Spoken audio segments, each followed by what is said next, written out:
24 जुलाई 2021 की बात है। दिन के करीब 10:30 बज चुके होते हैं। लोगों का भीड़ भाड़ होता है। लोग अपने अपने घरों से काम के लिए निकल चुके होते हैं। क्योंकि उस दिन एक बाजार लगता है, जो कि बाजार का नाम गोपालपुर बाजार होता है। और वहाँ पर जो है उरुआ ब्लॉक में 2 ग्राम पंचायत अधिकारी होते हैं। दोनों ही अपने ऑफिस जाने के लिए घर से निकल चुके होते हैं और दोनों ही कार से जा रहे होते हैं। जैसे ही गोपालपुर बाजार में पहुंचते हैं तो वहां पर एक हार्डवेयर की दुकान होती है। वहां कुछ काम होता है। वह काम करके पंकज ट्रेडर्स नाम का एक दुकान होता है, वहां भी जाते हैं। वहां भी कुछ काम होता है। फिर दोनों काम करके निकलते हैं। एक जो है ग्राम पंचायत अधिकारी पीछे होते हैं और दूसरे जो होते हैं वह मोबाइल पर बात करते हुए आगे की ओर बढ़ते हैं। जैसे ही वो मोबाइल पर बात कर रहे थे तभी 4 बदमाश आते हैं जो बाइक से होते हैं। उनके मुंह ढके होते हैं। तेज रफ्तार में बाइक को उनके पास रोक देते हैं। जैसे ही बाइक उनके पास रुकती है वह कुछ समझ नहीं पाते कि आखिरकार हो क्या रहा है। तभी जो है बदमाश निकलते हैं बाइक से और जो है एक धारदार हथियार से जो ग्राम विकास अधिकारी होते हैं उनका गला रेतने लगते हैं। जैसे ही गले पे वार होता है वे बेहोश होकर के गिर जाते हैं।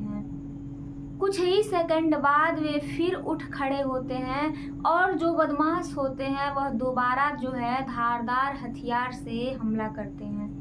दोबारा हमला होने के पश्चात वे गिर जाते हैं तथा जो पीछे ग्राम विकास अधिकारी होते हैं वह दूसरे को बचाने के लिए आते हैं, लेकिन हमलावर उनके भी ऊपर हमला करते हैं।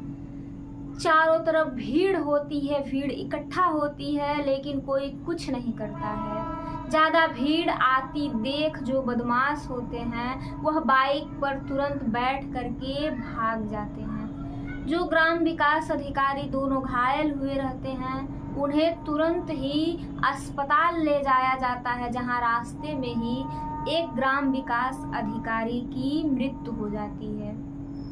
जैसे ही ग्राम विकास अधिकारी की मृत्यु होती है चारों तरफ जो है यह खबर फैल जाती है। लोगों को लगता है कि आखिरकार वे बदमाश कौन थे। पुलिस आती है और साथ ही साथ किसने जो है धारदार हथियार से बीच चौराहे पे, जो चौराहे का नाम होता है गोपालपुर चौराहा, किसने जो है दिन में ही दिन के 10:30 बजे भीड़ भाड़ वाले इलाके पर एक ग्राम विकास अधिकारी की हत्या कर दी।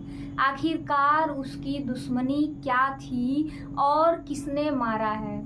नमस्कार, मेरा नाम प्रतिभा है और आज की जो सच्ची घटना है वह वाकई में दिल झकझोर देने वाली है। आज की जो घटना है उसे देखकर लगेगा कि हम अभी भी उसी समाज में जी रहे हैं जहां पे हम लोगों ने पहले जीना शुरू किया था। आज भी इस समाज में क्या से क्या हो रहा है। लोग कितने भी पढ़ लिख रहे हैं, कितना भी शिक्षित परिवार हो रहा है, लेकिन मानसिकता लोगों की वही रह रही है। तो चलिए शुरू करते हैं और देखते हैं आज की घटना क्या है। लास्ट तक जरूर देखें और जो है इसको जरूर सुने। आपको भी समझ में आएगा कि आखिरकार एक ग्राम पंचायत अधिकारी जो कि बेहद ही कम उम्र के थे उनको किसने मारा, किसी की क्या दुश्मनी थी। आज की जो घटना है वह उत्तर प्रदेश के गोरखपुर जिले के गगहा थाना क्षेत्र के देवकली धर्मसेन गांव के निवासी एक व्यक्ति थे जिनका नाम नलिन कुमार मिश्र होता है। नलिन कुमार मिश्र जो है पहले गांव में रहते थे, लेकिन जो है रोजी रोजगार के लिए वह दुबई चले जाते हैं और वहां पर जो है अपने बच्चों का भरण पोषण, पढ़ाई लिखाई के लिए सारा जो है खर्चा के लिए दुबई जाकर के काम करने लगते हैं। नलिन कुमार मिश्र के 4 बच्चे होते हैं, जिनमें से 2 बहनें होती हैं और 2 भाई होते हैं। नलिन कुमार मिश्र जो है काफ़ी समय तक दुबई रहते हैं। फिर 2016 में अपने गांव आ जाते हैं और सोचते हैं कि यहीं पर कुछ व्यवसाय किया जाएगा। क्योंकि अब दुबई उनका जाने का मन नहीं करता है तो अगस्त 2016 में ही अपने गांव से कुछ दूर पर मझगावा होता है, वहाँ पर रेडीमेड कपड़े की दुकान खोलते हैं और वह जो है कपड़े बेचने का काम करने लगते हैं। दुकान अच्छा चल रहा होता है, साथ ही साथ जो है बच्चों की पढ़ाई लिखाई भी अच्छे से चल रही होती है। वे जो है 2 बेटियों की शादी कर देते हैं और साथ ही साथ जो उनका छोटा बेटा होता है वह जो है यूपी पुलिस में होता है, जिसकी तैनाती जो है श्रावस्ती जिले में हो जाती है। धीरे धीरे सब कुछ ठीक होता है। अब सबसे छोटी बेटी बचती है जिसका नाम होता है दीप्ति मिश्रा। वह भी जो है दीनदयाल उपाध्याय जो कि गोरखपुर का यूनिवर्सिटी है वहाँ से अपना ग्रेजुएशन कर रही होती है। अब दूसरे तरफ इस घटना का रुख करते हैं।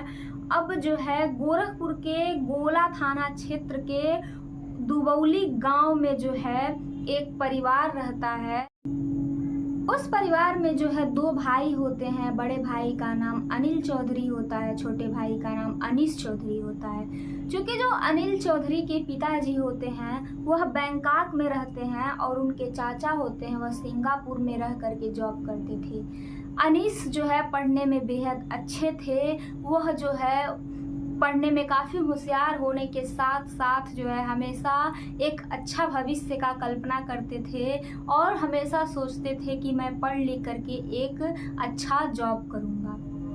जो अनीस चौधरी थे वह भी दीनदयाल उपाध्याय से एमए कर रहे थे। जो अनीस चौधरी हैं पढ़ने में बेहद होशियार थे और इधर जो दीप्ति मिश्रा है वह भी पढ़ने में बेहद ही होशियार थी। चूँकि दीप्ति मिश्रा जो है ग्रेजुएशन कर रही थी और अनीस चौधरी जो है पोस्ट ग्रेजुएशन कर रहे थे। जो दीप्ति मिश्रा हैं वह जो है समाज शास्त्र से और जो अनीस हैं वह प्राचीन इतिहास से एमए कर रहे होते हैं।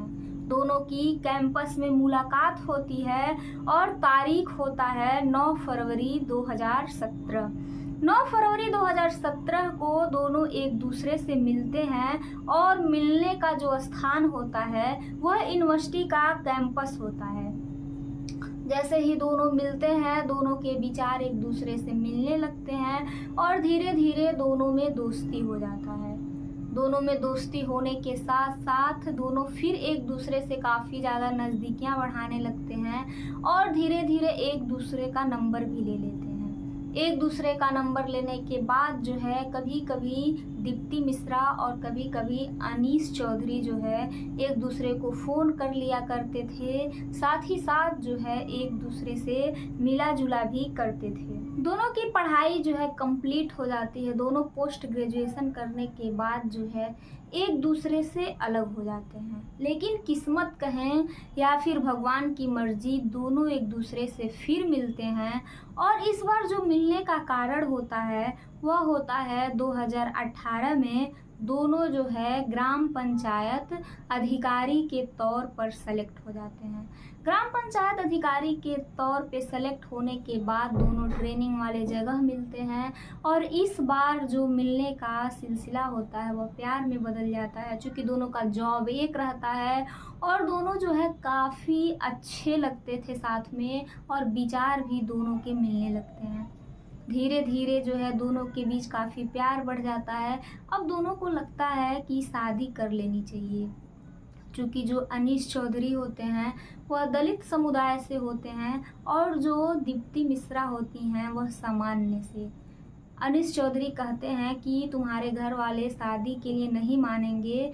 इस पर जो दीप्ति मिश्रा होती है वह कहती है कि मैं अपने परिवार को मना लूँगी और हम दोनों जॉब में हैं, सेम जॉब करते हैं तो कोई दिक्कत नहीं आएगा। इस तरह से जो है धीरे धीरे समय बीतता जाता है। एक दिन जो है दीप्ति मिश्रा के लिए एक लड़के का शादी का फोटो आता है। दीप्ति मिश्रा जो है उस शादी से मना कर देती हैं। परिवार वाले काफ़ी नाराज़ हो जाते हैं और कहते हैं कि आखिरकार तुमने शादी से क्यों मना किया। तब दीप्ति मिश्रा कहती है कि मैंने 2019 में कोर्ट मैरिज कर लिया है और लड़के का नाम जो है अनीश चौधरी है। यह सुनते ही दीप्ति मिश्रा के परिवार वाले काफ़ी नाराज़ होते हैं। दीप्ति मिश्रा का मोबाइल छीन लिया जाता है और साथ ही साथ परिवार वाले सख्त हिदायत देते हैं कि यदि तुमने अनीश चौधरी से मिलने की कोशिश की तो हम उसका जान ले लेंगे। दीप्ति मिश्रा को यह बहुत बुरा लगता है। वह परिवार वालों को काफ़ी मनाने की कोशिश करती हैं, साथ ही साथ जो उनसे होता है वह परिवार को कहती हैं, लेकिन परिवार वाले सुनने को तैयार न थे। बेहद पढ़ा लिखा होने के बावजूद भी परिवार में किसी ने उनका साथ नहीं दिया। एक रोज़ दीप्ति की माँ कहती हैं कि तुम्हारे पिता को अटैक आ जाएगा, यदि तुमने हम लोग का बात नहीं माना तो हम लोग मर जाएंगे, हम लोग जहर खा लेंगे।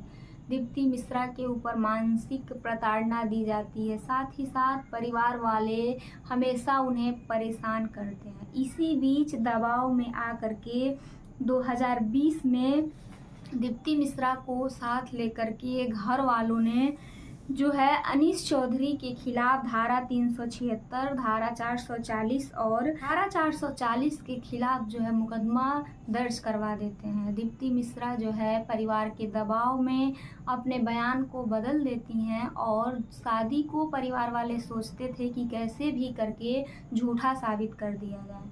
अब समय आता है 17 फरवरी 2021 को, जब दीप्ति मिश्रा को पता चलता है कि 22 फरवरी को अनीश चौधरी जो है गिरफ्तार होने वाले हैं। इस पर वह बेहद नाराज़ होती हैं और जो है कहती हैं कि अब मैं जो है कभी भी अनीश चौधरी का साथ नहीं छोड़ूंगी। दोनों फिर फ़ोन पे बात करते हैं और हमेशा के लिए जो दीप्ति मिश्रा होती हैं वह अनीश चौधरी के घर चली जाती हैं।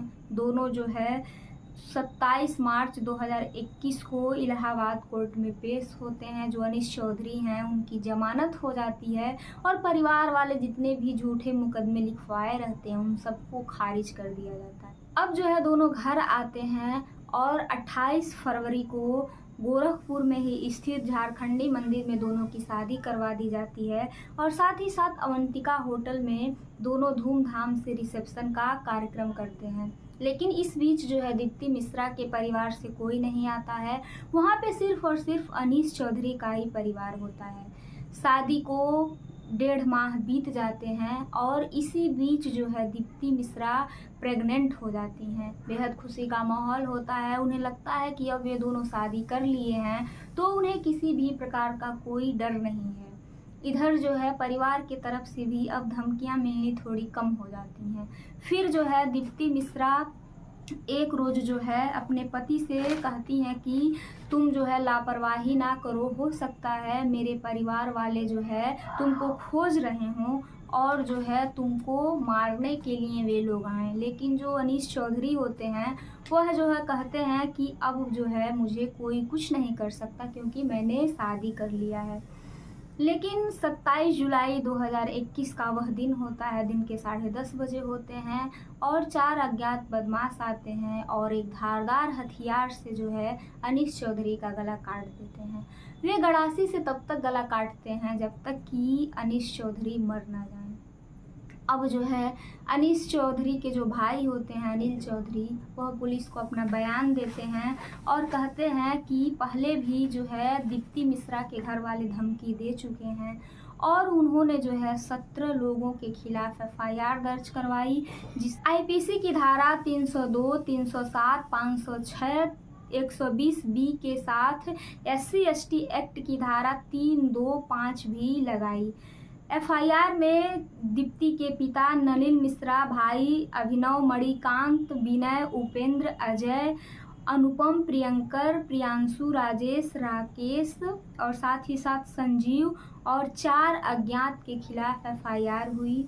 और साथ ही साथ जो गोला के पुलिस क्षेत्राधिकारी हैं अंजनी कुमार पांडे जो है, उन्होंने कहा कि जितने भी अपराधी हैं सबको पकड़ लिया गया है, अपराधियों को सज़ा ज़रूर होगी। और साथ ही साथ जो दीप्ति की माँ हैं वह कहती हैं कि जो दीप्ति मिश्रा ने किया वह कोई भी लड़की ना करे। लड़कियों को पढ़ाना लिखाना कलंक है। यदि लड़कियां जो है ऐसा काम करेंगी एक दलित से शादी करके, दीप्ति मिश्रा ने अपने परिवार और रिश्तेदारों का जो बदनामी किया है वह कभी नहीं आएगा। जरा सोच के देखिए, दीप्ति मिश्रा 1.5 माह की गर्भवती हैं। वह जो है उनका पति इस दुनिया में नहीं है। जिन्होंने सोचा था कि वे एक नई दुनिया बसाएंगे, उनको किसी से कोई मतलब नहीं था, वह इतना प्यार करती थी, लेकिन उन्हें क्या पता था जिस पति को वह भेज रही हैं ऑफिस में वह दोबारा नहीं आएंगे। जो भी हुआ बहुत गलत हुआ, ऐसा नहीं होना चाहिए। और साथ ही साथ जो दीप्ति मिश्रा हैं वह इस सदमे को बर्दाश्त नहीं कर सकी, वो बेहद ही गंभीर स्थिति में चली गई। तो चलिए इस आज की जो घटना है उसको ख़त्म करते हैं। अपना ख्याल रखिए। धन्यवाद।